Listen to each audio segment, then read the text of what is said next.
ரஞ்சித் அவர்கள் வந்து ரீசெண்டா தொடர்ந்து நாம எடுக்கிற படங்களை வந்து அமுக்குறாங்க புதுக்குறாங்க அப்படின்ற ஒரு படம் அப்படின்னு சொல்லிட்டு டேக் ஃபிக்ஸ் பண்றாங்க. இது புதுசா இருக்கு. ஒரு பட்டியல் சமுதாயத்தை சேர்ந்தவர், ஒரு ஒடுக்கப்பட்ட சமுதாயத்தை சேர்ந்தவரை கதாநாயகனாக காமிப்பது, அவர்கள் பிரச்சனையை பேசும்போது இவங்களை அறியாம இவங்களுக்கு இவங்க இதுகாரும் நாட்டாமையாவும் பண்ணையாராவும் காண்பித்த அந்த கூட்டத்தை, அந்த வர்க்கத்தை நோக்கி தான் அவங்க கேள்வி எழுப்புறாங்க. 4 பேர் பஞ்சாயத்துல அப்படி உட்காரும் போது, செட்டியாரே என்ன பிரச்சனை, பிள்ளைவாள்கிட்ட கேளுங்க என்னன்னு. இந்த உரையாடலுக்குள் மாரி செல்வராஜுகள் எங்கே?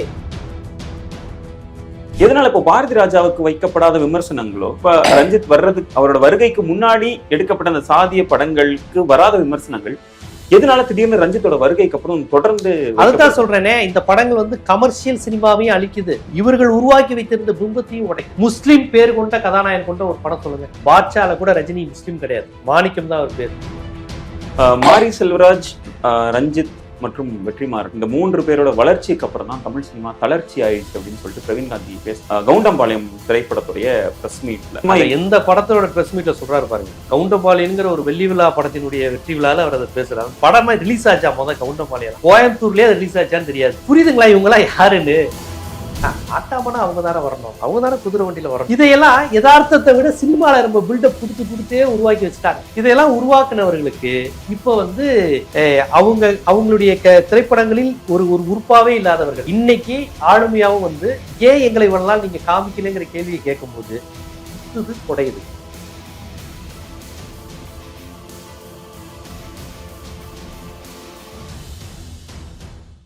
வணக்கம் சார். வணக்கம். ரஞ்சித் அவர்கள் வந்து ரீசெண்டா இந்த பைசன் படத்துடைய சக்சஸ் மீட்ல ஒரு விஷயம் சொல்றாரு. ரொம்ப ஒரு ஆவேசமாவே அந்த ஒரு கருத்தையும் சொல்றாரு. என்னன்னா, தொடர்ந்து நாம எடுக்கிற படங்களை வந்து அமுக்குறாங்க புதுக்குறாங்க அப்படின்ற ஒரு படம் அப்படின்னு சொல்லிட்டு டேக் ஃபிக்ஸ் பண்றாங்க. ரொம்ப ஒரு அபத்தமான ஒரு விஷயம் அப்படின்ற மாதிரி சொல்றாரு. தொடர்ந்து ரஞ்சித் எடுக்கிற படங்களா இருக்கட்டும், இல்ல மாரி செல்வராஜுடைய படங்களா இருக்கட்டும், வெற்றிமாறனுடைய 1-2 படங்கள் கூட இந்த மாதிரியான ஒரு விமர்சனம் வரது நம்மளால பார்க்க முடியுது. இதோட பின்னணி என்ன, எந்த ஒரு நோக்கத்துல இந்த ஒரு விமர்சனம் அப்படின்றது தொடர்ந்து அந்த படங்கள் மேல வைக்கப்படுதுன்னு நினைக்கிறீங்க? இல்ல, இந்த விமர்சனத்தை வைப்பவர்கள் யார் அப்படிங்கிறதுல இருந்து நம்ம அதை அணுகுனா கரெக்டா இருக்கும். பொதுமக்கள் இப்படியான விமர்சனத்தை வைப்பது கிடையாது. ஆனால் இந்த மாதிரியான படங்கள் பெற்றுவிடக்கூடாதுன்னு பதறாங்க. யாருன்னு கேட்டீங்கன்னா, இதுகாரும் அவர்கள் எடுத்த படங்கள்லாம் கமர்ஷியல் படங்கள், மசாலா படங்கள். இப்ப சாதி ஒழிப்பு திரைப்படம், தலித் படங்கள், ஒடுக்கப்பட்டோர் வழியை எடுக்கிற படம் பெரும்பாலும் கமர்ஷியல் படமா இருக்கிறது இல்ல. அது ஒரு கிளாசிக் கல்ச்சர் கிட்ட போகுது. இப்ப மாரி செல்வராஜோட எல்லா படங்களும் பாத்தீங்கன்னா ஒரு சிறுகதை, நாவல், அந்த மாதிரியான ஒரு பாத்திர படைப்பு, பெண்களுக்கு முக்கியத்துவம் தர்றது, ஏதாவது ஒரு வயசான தாத்தா பாட்டி இருப்பா, அவங்க ஒரு முக்கியமான கேரக்டரா இருப்பாங்க. கதாநாயகன் கதையின் நாயகனா இருப்பார், அவர் ஒரு பெரிய ஹீரோவா இருக்க மாட்டார் அவருடைய எல்லா படங்களும். அப்ப இது ஒரு ஹீரோயிச மரபுக்கான அடி, தனி மனித துதிக்கான அடி. இந்த மாதிரியான விஷயங்களை இது கொண்டு வருவது இயல்பாகவே தமிழ் சினிமாவோ ஒரு மசாலாத்தனமாவோ மட்டுமே வைத்திருக்கக்கூடிய இயக்குநர்கள் பதறாங்க. இப்ப ஒரு பிரவீன் காந்தி சார் வந்து இதுக்கு வந்து பயங்கரமா கோவப்படுறாரு. அவர் வந்து ஏன் இவ்வளவு இது பண்றாருன்னு தெரியல. அவர் இயல்பாக ஒரு பாரதிய ஜனதா ஆதரவாளர், ஒரு வலதுசாரி. அவருக்கே இந்த படங்களை பற்றி இவ்வளவு கோபம் வருது. ஆனா அவர் என்ன சொல்றாருன்னா, சாதியை நீங்க தூண்டுறீங்க, நீங்க தான் சாதியை பத்தி பேசிக்கிட்டே இருக்கீங்க அப்படிதான் சொல்றாரு. அவருடைய வாதங்களை நான் பார்த்தேன், பிரவீன் காந்தி அவர்கள். அப்ப அவர் பார்க்குற மக்களுக்கு என்ன தெரியும், ஓஹோ சினிமாங்கிறது சாதியே இல்லாம இருந்திருக்கு, இவங்க வந்து சாதியை பத்தி பேசிக்கிட்டே இருக்காங்க, மக்கள் அமைதியா இருக்காங்க, இவங்க குண்டு தூக்கி போடுறாங்க அப்படின்னு மக்கள் நினைக்கணுங்கிறது தான் பிரவீன் காந்தி அவர்களுடைய நோக்கமாக இருக்கிறது. பிரவீன் காந்தி அவர்களிடம் நான் நேர்மையா கேட்கிறேன், ரொம்ப நேர்மையா கேள்வி, அவர் இதுக்கு பதில் சொன்னா நல்லா இருக்கும். சாதியை பத்தி படம் எடுத்து சாதி உணர்வை தூண்டி விடுகிறார்கள் அப்படின்னு பிரவீன் காந்தி பதறுவது உண்மையாக இருக்கிறார். ஏன் சார், கவுண்டம்பாளையன்னு ஒரு படம் வந்துச்சு, இந்த திரௌபதி, இந்த மோகன்ஜி படங்கள், அந்த படங்கள் ரொம்ப அப்பட்டமாக ஒரு குறிப்பிட்ட சமூகத்தினர் வந்து தப்பானவங்களா மட்டும்தான் இருக்கிறாங்க, கஞ்சா குடிக்கையா இருக்கிறான், அவன் வந்து மதத்தை சொல்லி ஏமாத்துறான், கிரிப்டோ கிறிஸ்டினா இருக்கிறான், குறிப்பிட்ட சாதியினர் அதை பயன்படுத்திக்கிறாங்க, குறிப்பிட்ட சாதியினர் இந்த கூலிங் கிளாஸும் ட்ரெஸ்ஸும் போட்டு பெண்களை ஏமாத்துறாங்க, அதாவது ஆம்பளை பொம்பளை ஏமாத்துவான் அப்படின்னு சொல்லி படம் எடுக்கலாம். அது நடந்துகிட்டு தான் இருக்கு. எந்த ஜாதியிலையும் இந்த ஜாதியில பிறந்தவன் நல்லவன்லாம் நான் சொல்ல மாட்டேன், அப்படி கிடையாது. எல்லா ஜாதியிலையும் அயோக்கியம் உண்டு, யோகியம் உண்டு. ஆனா அப்ப இந்த மோகன்ஜி போன்றவர்கள் எடுத்த படம் என்ன, நீங்க சலுகை வாங்குறீங்க, நீங்க மதத்தை தப்பா பயன்படுத்துறீங்க, நீங்க கூலிங் கிளாஸ் போட்டு பொண்ணுங்களை கல்யாணம் பண்ற மாதிரி ஏமாத்துறீங்கன்னு ஒரு குறிப்பிட்ட சாதியினர் அதை செஞ்சுக்கிட்டே இருக்கிறாங்க அப்படின்னு ஏற்கனவே சாதிய சமூகம் இது ஏற்கனவே தீண்டாமை சாதி உணர்வு இருக்கிறதுல இவங்க தான் இப்ப தூண்டி விடுறாங்க. இவங்களாலதான் இவங்களுக்கு ஒரு கட்சி இருக்கு, இவங்க தான் நம்ம பொண்ணுங்களை கடத்திட்டு போய் ஏமாத்தி போய் விட்டுறானுங்க, பணம் பறிக்கிறாங்க அப்படிங்கிற மாதிரியான ஒரு படம் எடுத்தார். அப்ப பிரவீன்காந்த் என்ன பண்ணியிருக்கணும், என்ன சார் படம் எவ்வளவு பிரச்சனைகள் எடுக்கலாம், இத்தனைக்கு இவர் காதல் இயக்குனர் வேற, இவர் எடுத்த படம் எல்லாமே ஸ்டார் ஜோடி எல்லாமே லவ் கான்செப்ட், ரச்சகன் கூட ஒரு நல்ல லவ் சப்ஜெக்ட் தான். அப்ப காதலை அந்த அளவுக்கு சிலாகித்து எடுத்த ஒரு இயக்குனர் சாதிக்கு எதிராக தானே இருக்கணும். இப்போ பாரதி ராஜா முழுக்க முழுக்க காதலை சிலாகித்து ஒரு ஆராதித்து எடுத்தவர், அவர் முழுக்க முழுக்க சாதிக்கு எதிராக தான் அவருடைய படங்கள் இருக்கும்.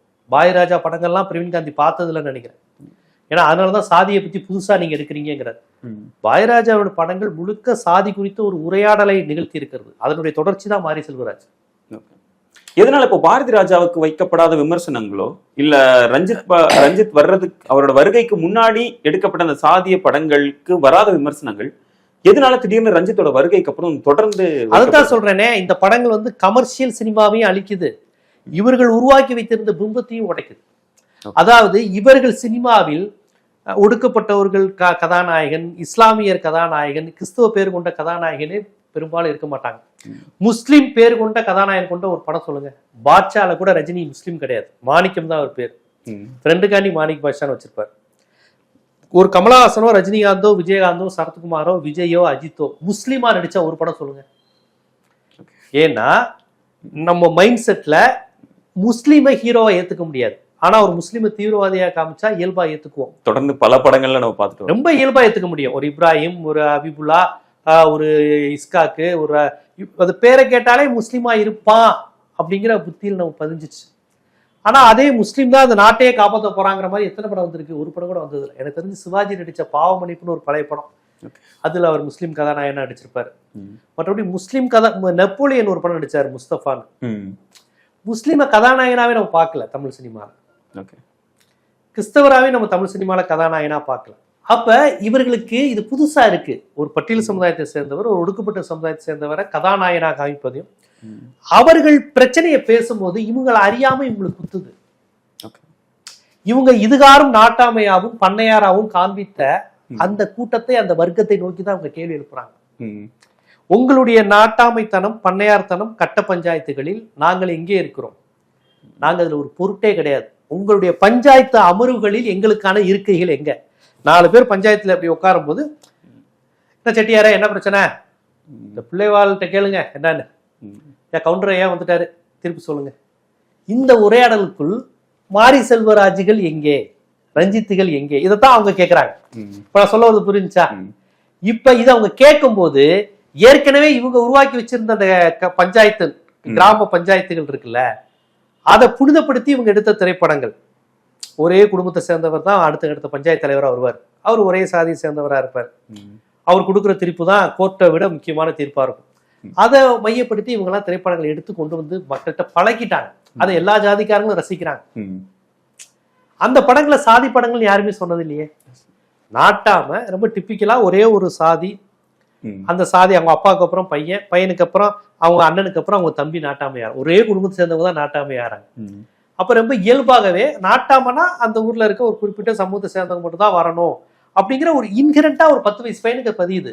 அந்த பையன் அந்த சமூகத்தை சேர்ந்தவனா இருக்கணும்னு இல்லை, நாட்டாமனா அவங்க தானே வரணும், அவங்க தானே குதிரை வண்டியில வரணும்.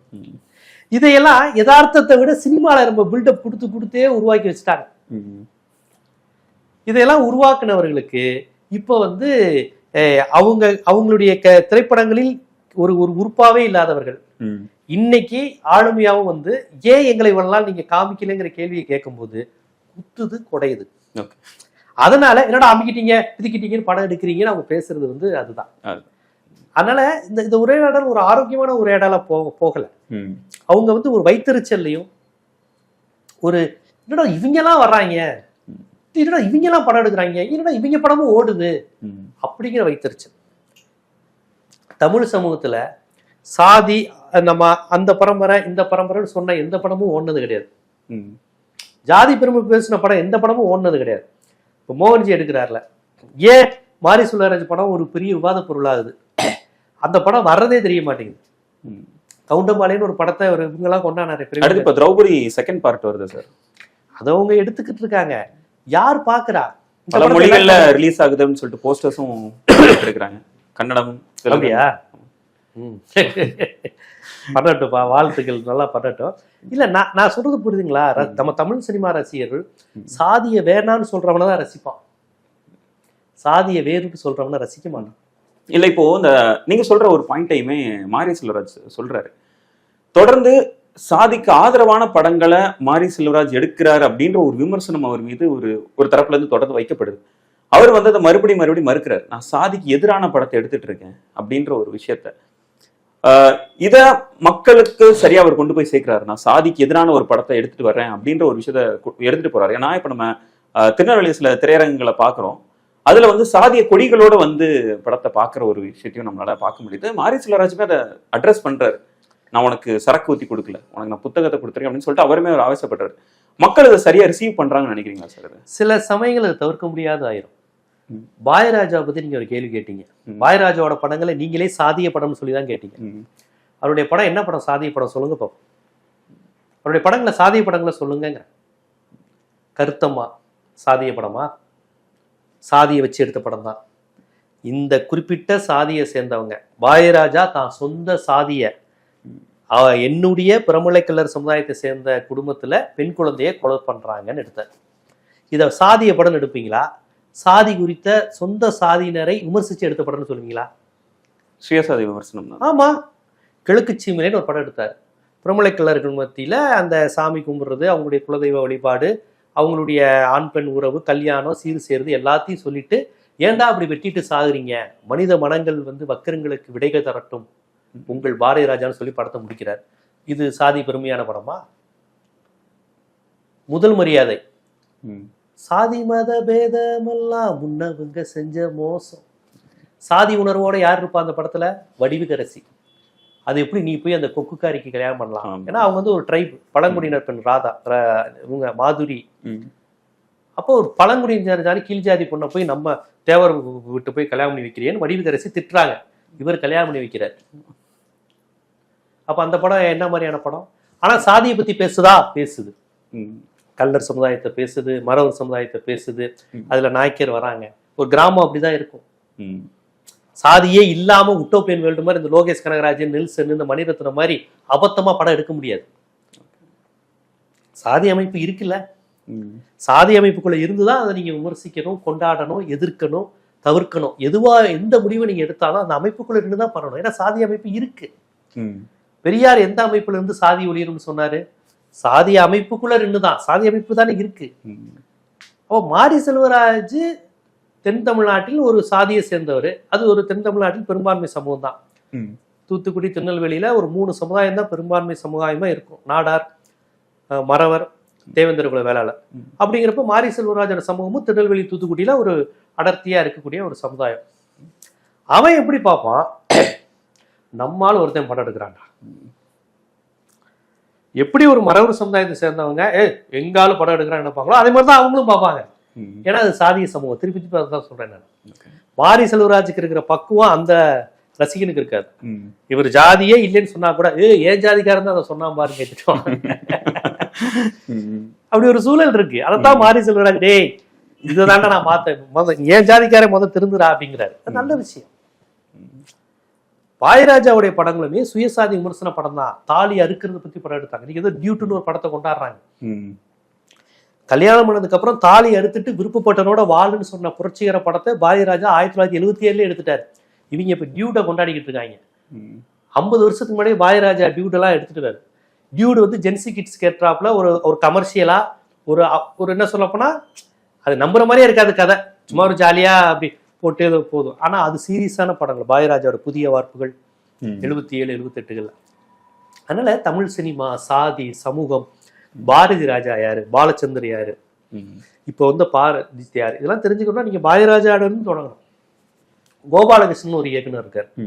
குரத்திமான்னு ஒரு படம் எடுத்தார். கேஆர் விஜயா, முத்துராமன் நடிச்சிருப்பாங்க. அதுல கேஆர் விஜயா வந்து ஒரு ஒடுக்கப்பட்ட சமுதாயத்தை சேர்ந்தவங்க. அதுல பாட்டு உண்டு. யார் யாரோ ஆண்டாச்சு, அம்பேத்கர் வந்தாச்சு, அரிசன முன்னேற்றம் என்னாச்சுன்னு ஒரு பாட்டு. இந்த படம் 1974. ஓகே. நீங்க ரஞ்சித்தை சொல்லிக்கிட்டு இருக்கீங்க. 1974 அம்பேத்கர் பேரை சொல்லி பாட்டு வந்துச்சு. பல்லாண்டு வாழ்கன்னு நினைக்கிறேன். எம்ஜிஆர் படத்துல டைட்டில்ல அம்பேத்கரை கம்பேர். எம்ஜிஆர், பெரியார், அம்பேத்கர், புத்தர் எல்லாரையும் கம்பேர். அப்ப அம்பேத்கரை கம்பேர். 90களுக்கு பிறகு அம்பேத்கர் நூற்றாண்டு விழாக்கு அப்புறம் அம்பேத்கரை பேசுவது வேற. அதற்கு முன்பே தமிழ் சினிமால எம்ஜிஆர் படங்கள்லயே அம்பேத்கர் வந்திருக்கு. எனக்கு தெரிஞ்சு அம்பேத்கரை புரட்சிகரமா முதன்முறை காமிச்சது பாய்ராஜா தான். கிழக்கே போகும் ரயில். அதுல இவர் துணி வெளுக்கிற இல்ல முடி வெட்டுற சமுதாயத்தை சேர்ந்தவர் கதாநாயகன். இவர் சுதாகர். அவங்க அப்பா சொல்லுவாரு, நம்ம குலத்தொழில் தான்டா நம்ம பண்ணணும், நீ எதுக்குடா பட்டணத்துக்கு போற, நீ முடி வெட்டி கத்துக்கோ அப்படின்னு. அப்ப சுதாகர் அம்பேத்கர் படத்தை பார்ப்பார். நீங்க கான்ஸ்டியூஷனையே ஒரு ஒடுக்கப்பட்டவர் எழுதிட்டீங்க, ஆனா இன்னும் அந்த நாட்டுல கிராமங்கள்ல சாதிய மனநிலை மாறாம இருக்குன்னு அம்பேத்கர் படத்தை காமிச்சு பாரதி ராஜா வசனம் பேசியிருப்பார். படம் 1976 அந்த இதுல. அப்ப 50 வருஷத்துக்கு முன்னாடியே பாரதி ராஜா அம்பேத்கரை கொண்டு வந்துட்டாரு. எம்ஜிஆர் அம்பேத்கரை காமிச்சிட்டார். கோபாலகிருஷ்ணன் ஒரு இயக்குனர் அம்பேத்கரை பாட்டாவே பாடிட்டார். இதெல்லாம் பாரஞ்சித்து, நானு, மாரி செல்வராஜ் எல்லாம் பிறக்கிறதுக்கு முன்னாடி 1974-75. இதையும் நீங்க தெரிஞ்சுக்கணும். தமிழ் சினிமால ஏற்கனவே ஒரு தலித் அரசியல் மரபு இருக்கு, சாதி ஒழிப்பு மரபு இருக்கு. அது திராவிட இயக்கத்தின் தொடர்ச்சி. அந்த டைம்ல அதோட வரவு எப்படி அக்செப்ட் பண்ணப்பட்டதால் அதோட ரிசப்ஷன் என்ன மாதிரியா இருந்தது?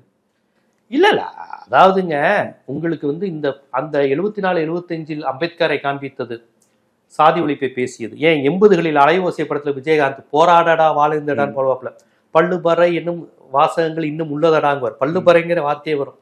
நந்தன் இனமே, அரியா இனமே. அந்த பாட்டை தான் இப்ப ரஞ்சித்தும் மாரி செல்வராஜும் போட்டு காமிக்கிறாங்க.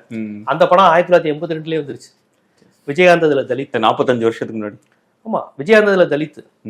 ஆனா தலித் படம்னு யாரும் அதை சொல்ல, ஆனா இயல்பாவே அவங்க அதை பேசினாங்க.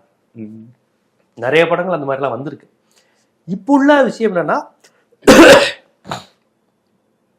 ஒரு தலித்தே ஆமாண்டா நாங்க தலித் படம் தான்டா எடுக்கிறோம், தலித்துகளுக்காக தான் எடுக்கிறோம், என்ன உனக்கு அப்படின்னு கேட்கிறாங்கல்ல, இது அவனுக்கு டென்ஷன் ஆகுது.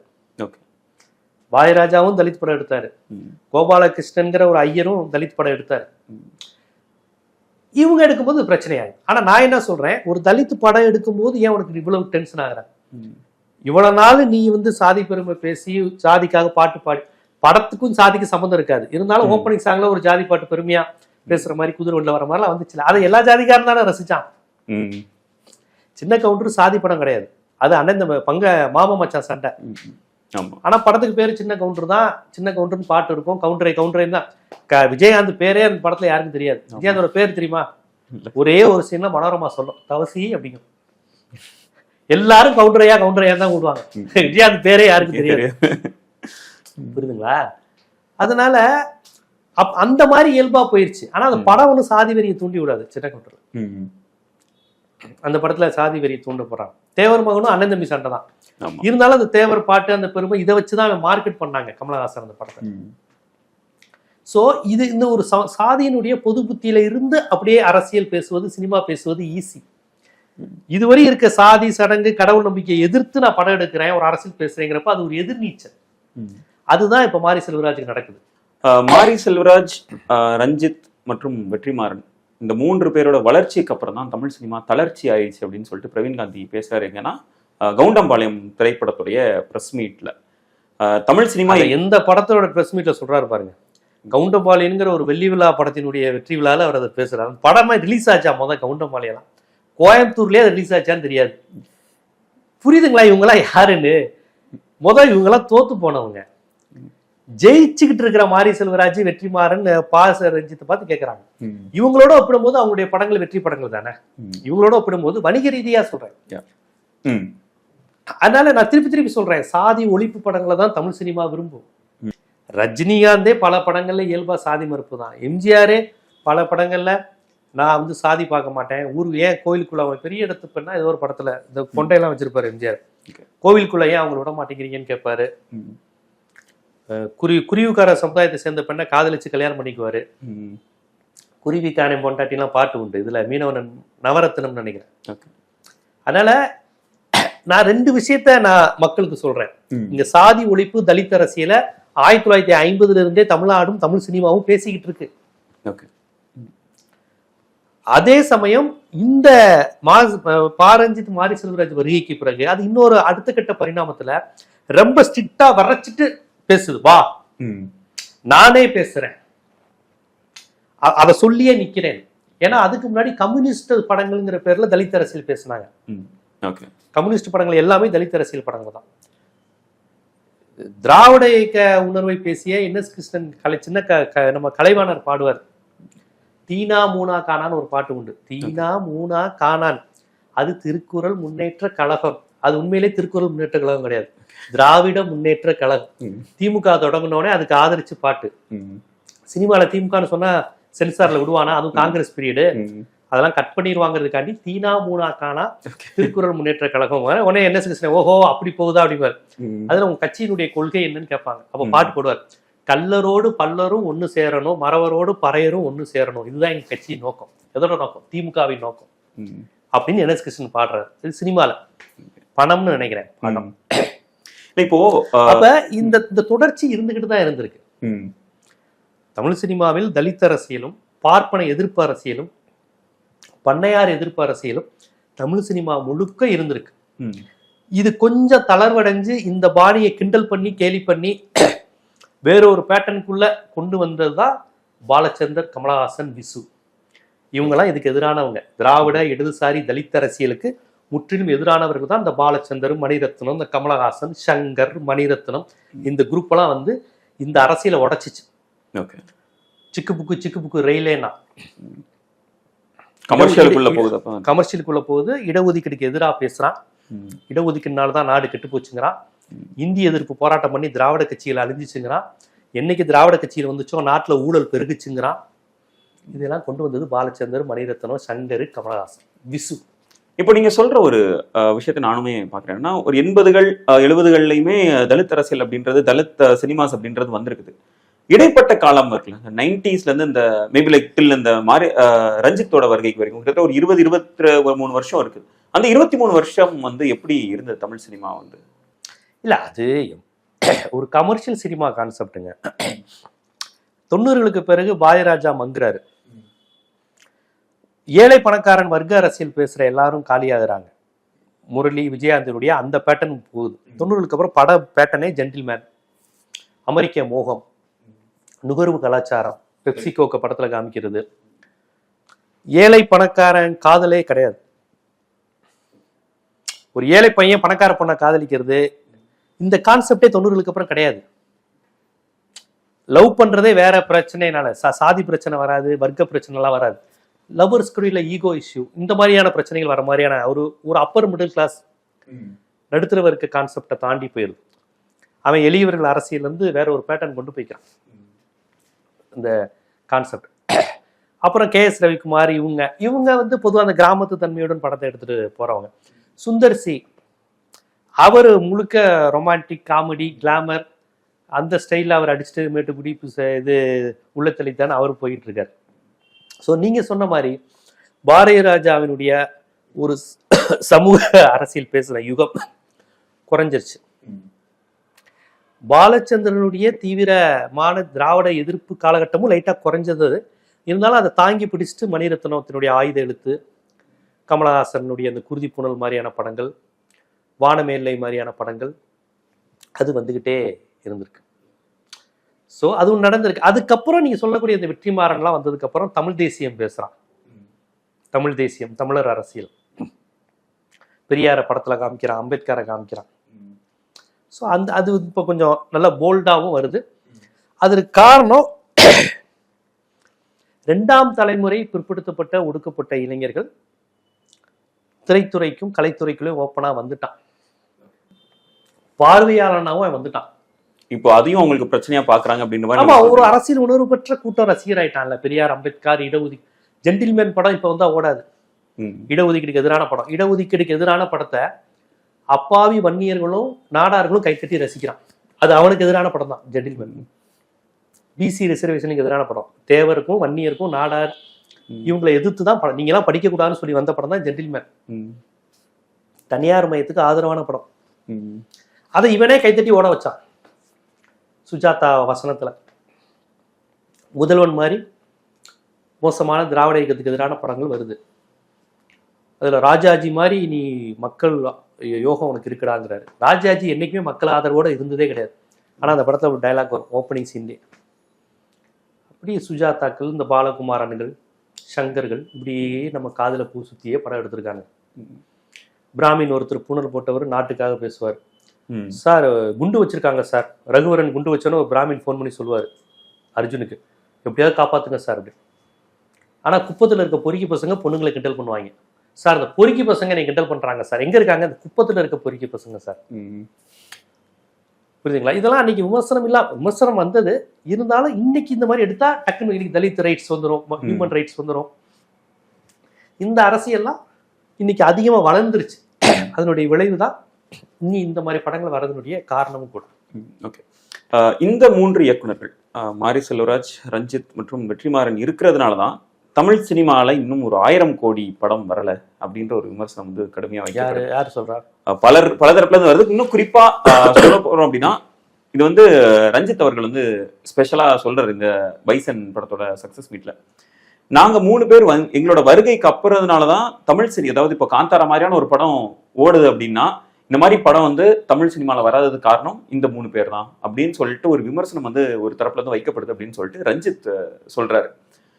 இது எப்படி பாக்குறீங்க சார் இந்த ஒரு கருத்து? இல்ல, இந்த காந்தாரா படம்லாம் இந்துத்துவ படங்கள், பாஜக ஃபண்ட் படம் தான். அதெல்லாம் பேன் இண்டியா படம். அந்த ராஜமௌலி, அந்த RRR ஹீரோ யாரு, அது ராம் சரண் ஜூனியர் NTR இல்ல, இந்த RRR, இந்த பாகுபலி டைரக்டர் ராஜமௌலி டைரக்டர், இது எல்லாமே இந்துத்துவ மைண்ட் செட் ஆட்கள் தான்.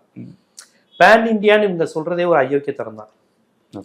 கோவில்பட்டியை பத்தியும் விக்கிரவாண்டியை பத்தியும் தஞ்சாவூரை பத்தியும் படம் எடுக்காம நான் ஹோல் இந்தியாவுக்கு எடுக்க போறேன் அப்படின்னா என்ன நீ எடுக்க போற?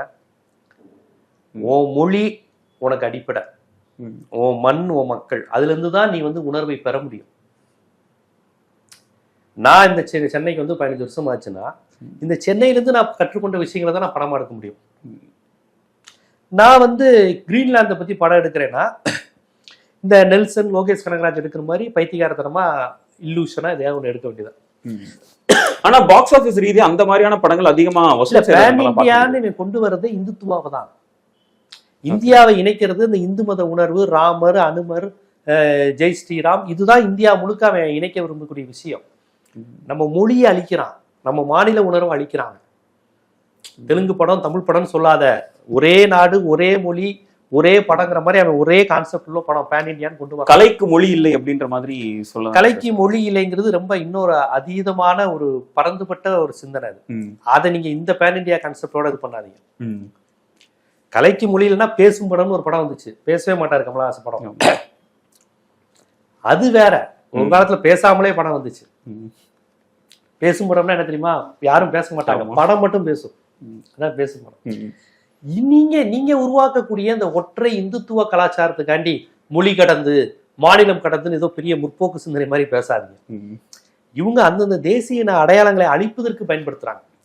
ஒரு மார்க்சிய சோசியலிச சிந்தனையில மொழி கடந்து, மாநிலம் கடந்து, நம்ம பாவேந்தர் பாரதிதாசன் பாடினார்ல, பாரடா உன் மாநில பரப்பை, சீனாக்காரன் எல்லாரும் நம்மலாம் ஒரே தாய் பிள்ளை தான், உன் வீட்டுக்கும் பக்கத்து வீட்டுக்கும் உள்ள கதவை உடைத்து நம்மலாம் ஒரே இனம்னு காமினா அது நம்ம ஓகே தான்.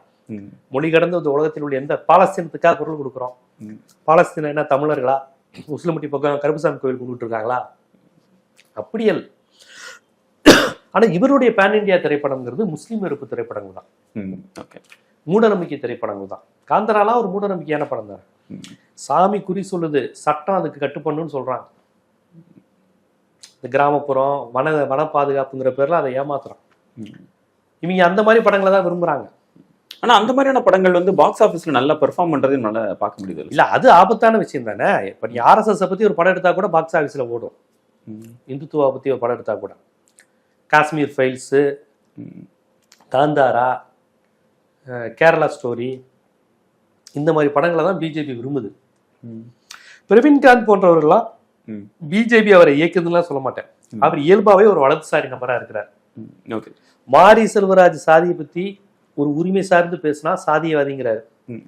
கவுண்டம்பாளையம் எங்க வீட்டு பொண்ணுங்களை பாத்தீங்கன்னா நாங்க வெட்டி கொள்வோன்னு எடுத்தா பாராட்டுறாரு. அப்ப அவர் மனநிலையே ஒரு சாதிக்கு, ஒரு வலதுசாரிக்கு, ஒரு ஆதிக்கத்துக்கு, அடிமைத்தனத்துக்கு ஆதரவா இருக்கு. அதனாலதான் அவருக்கு இவங்களை பார்த்தா அவ்வளவு கோவம் வருது. இந்த கருத்தை எப்படி பாக்குறீங்க சார்? இந்த 3 பேர் வந்ததுனாலதான் தமிழ் சினிமால பாக்ஸ் ஆபீஸ்ல எந்த ஒரு பெரிய வெற்றியும் இல்லை அப்படின்ற ஒரு கருத்தை எப்படி பாக்குறீங்க சார்?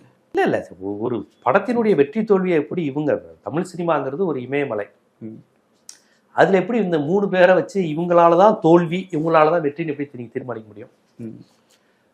ஒரு காலத்துல சுந்தர் சி தூக்கி சாப்பிட்டாரு 96ல, ரஜினியே கூட்டு படம் கொடுத்தாரு அருணாச்சலம். KS ரவிக்குமார் சரத்குமாருக்கு எடுத்துக்கிட்டு டக்குனு ரஜினிக்கு 2 படம் எடுத்தாரு, டக்குனு கமலுக்கு 2-3 படம் எடுத்தாரு. அப்ப அதுக்கு முன்னாடி இந்த இயக்குனர்கள்லாம் வேஸ்டா? பி வாசு தான் ரஜினியோட ஃபர்ஸ்ட் ஆப்ஷனா இருந்தது 88-89ல. பணக்காரன், அதுக்கப்புறம் மன்னன், உழைப்பாளி, தொடர்ந்து ரஜினி பி வாசு நல்ல காம்பினேஷன், மிகப்பெரிய ஹிட் கொடுத்தது. இடையில பி வாசுவை விட்டுட்டாரு, ரொம்ப கேப் விட்டு சந்திரமுகி அவரோட பண்ணாரு, மிகப்பெரிய ஹிட். அதுக்கப்புறம் கொடுக்கலையே அவரு. அதுக்கப்புறம் அஜித்தை வச்சு ஒரு படம் எடுத்தார் பரமசிவன் பி வாசு, படம் படு ஃபெயிலியர். அது பழைய ஜெய்ஹிந்த் படம், அர்ஜுன் படத்தை அப்படியே எடுத்து வச்சிருந்தாங்க.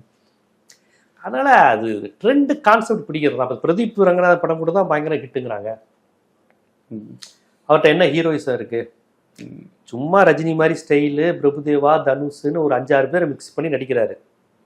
நடிப்புன்னு ஒன்றும் இல்லை, ஆனா ஒரு இளைஞர் ஜென்சி கிட்ஸை ஈர்க்கிறாரு. இவங்களால தான் இது வர முடியலன்னா இது என்ன ஃபாரின் இன்வெஸ்ட்மெண்ட்டா? இந்த மாநிலத்துக்கு வர்றதை இவங்க கெடுத்துட்டாங்க அப்படிங்கிற மாதிரி. இன்னொன்று, இவங்கள மாதிரி இயக்குனர்கள் பிற மாநிலத்தில் இல்லைன்னா அது அந்த மாநிலத்தின் பிரச்சனை, நம்ம தமிழ்நாட்டின் பிரச்சனை கிடையாது. இன்னைக்கு வரைக்கும் தேவர் மகன் படம் ஜாதிய படம்னு எல்லாரும் சொல்லிக்கிட்டு இருக்காங்க. ஆந்திரால இன்னும் ரெட்டின்னு படம் எடுத்துக்கிட்டு இருக்கான். இதே விக்ரம் பையனே ரெட்டின்னு ஒரு படம் நடிச்சார்ல, அர்ஜுன் ரெட்டி. இன்னைக்கு கமலஹாசன் ஒரு நாயுடுன்னு ஒரு படம், பல்ராம் நாயுடுன்னு ஒரு படம் எடுக்க போறதா சொல்லி பிரச்சனையாகி ஆளு பயந்து போய் அட்ரஸ் எல்லாம் விட்டுட்டாரு அந்த படத்தையே. நல்லா கவனிச்சு பாத்தீங்கன்னா 92ல தேவர்மன் எடுத்தது இன்னைக்கு வரைக்கும் தமிழ்நாட்டில் சொல்றான் எப்படிங்க ஜாதி பேரோட படம் எடுக்கலாம். ஜாதி பேரோட வந்த படம் பாத்தீங்கன்னா 20 படம் கூட வராது. தேவர்மகன், சின்ன கவுண்டர், பெரிய கவுண்டர் பொண்ணு அப்படின்னு அது இன்னைக்கு வரைக்கும் விமர்சனமா பாக்குறாங்க. ஏன்? இதுதான் தமிழ்நாடு. தமிழ்நாட்டு இளைஞர்கள் அடுத்த கட்டத்தை நோக்கி போறான். ஆந்திரால இன்னும் ரெட்டி நாயுடுன்னு படம் எடுத்துக்கிட்டு இருக்கான். இன்னும் அரசியலையே அங்க 2 ஜாதி தான் தீர்மானிக்குது, ரெட்டி நாயுடு தான். கர்நாடகாலையும் 2 ஜாதி தான், லிங்காயத்தும் இவங்க தேவகவுடா, ஒக்கலியா கவுடாவை தான் தீர்மானிக்குது. தமிழ்நாட்டில் அப்படி இல்லையே. தமிழ்நாடு எல்லாத்துலயும் வேறு மாதிரியாகவும் முற்போக்காகவும் இருக்கு. அதனாலதான் இங்கு வெற்றி மாறன்களும் ரஞ்சித்துகளும் மாரி செல்வராஜுக்கும் கோலச்ச முடியுது. ஆந்திரால ரெட்டி நாயுடுன்ட்டே இருக்காங்க. கடைசியா ஒரே ஒரு கேள்வி கேட்கணும்னு நினைக்கிறேன். தொடர்ந்து வைக்கப்படுற இந்த ஒரு விமர்சனம் தான், எது முக்கியம்னு நினைக்கிறீங்க? இப்போ இந்த மாதிரியான சமூகத்தில் உள்ள பிரச்சனைகளை பார்க்குற ஒரு படம், ஆனால் இல்லை பாக்ஸ் ஆஃபீஸ் ரீதியா கம்பேரிட்டிவா மற்ற படங்களை விடவும் கொஞ்சம் ஒரு பாக்ஸ் ஆஃபீஸில் ஒரு 1 or 2 இடத்துல கம்மியாக தான் வசூலிக்குது. அதே இது மற்ற படங்கள் அதிக கமர்ஷியலாக வர்ற படங்களா இருக்கட்டும், ஆக்ஷன் படங்களா இருக்கட்டும், ஒரு நான் தொடர்ந்து சொல்லப்படுற இந்த 1000 கோடி படங்கள் அப்படின்ற ஒரு கேட்டகரி இருக்கு. இந்த 2ல எந்த படம் முக்கியமாக? கமர்ஷியல் படம்னாலே மக்களை முட்டாளாக்குற படம்ங்கிற கான்செப்ட் இருக்குல்ல, அது இவங்கெல்லாம் உருவாக்குறது. அப்படி கிடையாது. உங்களுக்கு முதல் மரியாதை படம் கமர்ஷியல் படமா இல்லை ஒரு சமூக படமா? அது மிகப்பெரிய வெற்றி பெற்ற படம். அந்த படத்தை நீங்க கமர்ஷியல் படம்னா அதுல எத்தனை ஃபைட் இருக்கு, எத்தனை சில்க்கு சாங் இருக்கு, அப்படி ஒண்ணுமே இல்லையே. படம் ஹிட்ல ஜானி மிகப்பெரிய வெற்றி. ஆனா படத்தை நீங்க கமர்ஷியல் படம்னா அதை பார்க்க முடியும். ஜானிய, முள்ளு மலரும் மிகப்பெரிய வெற்றி. அதை நீங்க வெறும் கமர்ஷியல் படம் பார்ப்பீங்க. பாட்ஷா கமர்ஷியல் படம் மட்டும்தான். அதை நீங்க கமர்ஷியல் படம் தான், அதுல வேற கருத்தெல்லாம் ஒண்ணும் கிடையாது. அப்போ முள்ளு மலரும் நம்மளால வெற்றி பெற செய்ய முடியும், ஜானியையும் வெற்றி பெற செய்ய முடியும். இவ்வளவு ஏன் ரொம்ப முதல் மரியாதை நிறைய உங்களுக்கு கமர்ஷியல் எலிமெண்ட்ஸ் இல்லாத படங்கள் மிகப்பெரிய வெற்றி அடைஞ்சிருக்கு. அது அடுத்தடுத்த காலங்கள் கொஞ்சம் தேஞ்சு போனதுனால நமக்கு அது கமர்ஷியல் படம் வேற, நல்ல படம் வேற அப்படின்னு நினைக்கிறோம். 3ஆம் முறை ஹிட்டு தான், கமர்ஷியல் நல்லாவே ஓடிச்சு. புரியுதுங்களா? அதனால நம்ம அதை போட்டு நம்ம ரொம்ப குழப்பிக்கிறோம். இன்னொன்று, இந்த கமர்ஷியல் இயக்குனர்கள், கமர்ஷியல் தயாரிப்பாளர்களுக்கு மார்க்கெட் மட்டும்தான். அவன் மினிமம் கேரண்டியை விரும்புகிறான். சில்க் சுமிதா வேணும், கவுண்டமணி செந்தில் வேணும், இதுதான் விநியோகஸ்தர் கேட்பான். எடுத்தோடனே ரஜினி, கமல், விஜயகாந்த் இருக்காங்களான்னு பார்ப்பான். இல்லை வேற நடிகர் தான் கவுண்டமணி செந்திலாவது இருக்காங்களா, 2 சிலுக்கு பாட்டு இருக்கா, இதெல்லாம் மினிமம் கேரண்டி. இது 80s ஃபார்முலா. அதுக்கப்புறம் அது வடிவேலுக்கு மாறிச்சு. இந்த மாதிரி இருக்கா, எது ஒரு ஐட்டம் சாங் இருக்கா, அந்த மாதிரிலாம் கேட்டு மாறிச்சு, கவுண்டமணிக்கு மாறிச்சு இந்த மாதிரி.